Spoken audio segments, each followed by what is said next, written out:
Hey guys, இது வந்து Tuesday evening எடுத்த vlog.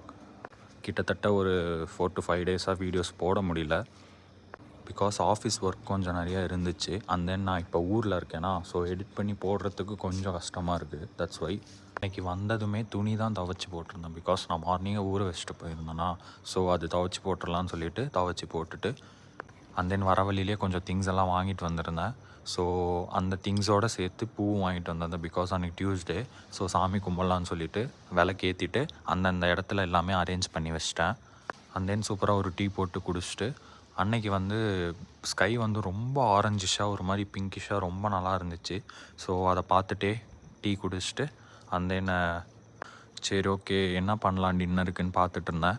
சரி ஓகே பொங்கல் செஞ்சிடலான்னு சொல்லிவிட்டு தேங்காய் சட்னி அரைச்சிட்டு அண்ட் தென் பொங்கல் வந்து சாம அரிசி இருக்கு இல்லையா, அது ஆல்ரெடி ஊர்லேருந்து எடுத்துகிட்டு வந்திருந்தேன். நான் ஆல்ரெடி இருந்தது. ஸோ அதில் தான் வந்து பொங்கல் செஞ்சேன். தேங்காய் சட்னியில் என்னடா கொத்தமல்லி போடுறேன்னு பார்க்காதீங்க. பிகாஸ் ஆக்சுவலி கொத்தமல்லி போட்டால் அது ஒரு மாதிரி ஃப்ளேவர்ஃபுல்லாக நல்லாயிருக்கும். தட்ஸ் வை நாங்கள் வந்து எப்போவுமே இருந்துச்சுன்னா போடுவோம், இல்லைனா போட மாட்டோம்.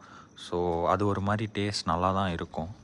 அண்ட் தென் பொங்கல் செஞ்சு கொஞ்சமாக கீ ஆட் பண்ணி சூப்பராக வந்து சட்னியோடு வச்சு சாப்பிட்டாச்சு. வாங்கிட்டு வந்த காலிஃப்ளவர் வந்து நம்ம க்ளீன் பண்ணிடலாம். பிகாஸ் அடுத்த நாள் கண்டிப்பாக நமக்கு டைம் இருக்காதுன்னு சொல்லிவிட்டு அன்றைக்கே வந்து நான் க்ளீன் பண்ணி வச்சுட்டு தான் தூங்கினேன்.